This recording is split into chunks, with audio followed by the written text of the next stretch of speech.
The Biden administration says migrant crossings at the U.S.-Mexico border have unexpectedly fallen, not risen, after the end of Title 42, and they credit that to a return to policies that penalize illegal entry. After the so-called Title 42 immigration program expired last week, there has been a reinstatement of criminal penalties at the border.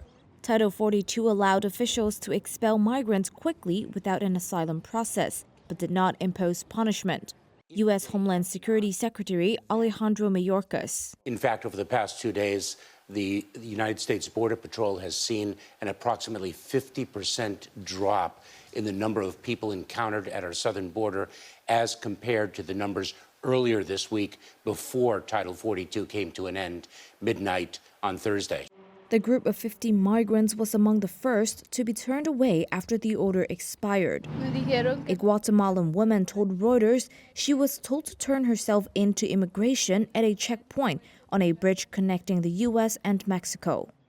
Under a new policy, people who are caught entering the U.S. illegally will be deported and barred from trying again, even through legal means, for 5 years.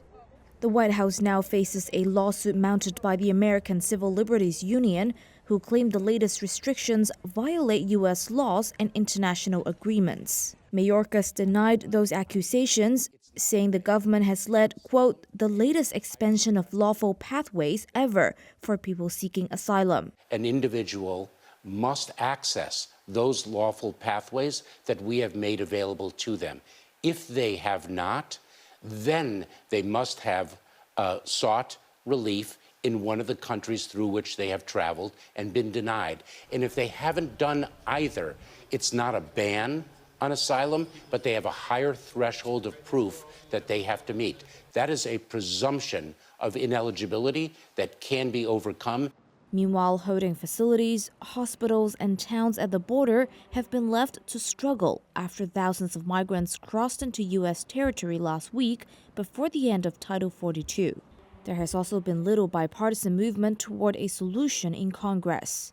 Just before the expiration, House Republicans approved legislation that would resume construction of a border wall and require asylum seekers to apply for U.S. protection outside the country. But the bill is unlikely to be taken up by the Democratic-controlled Senate.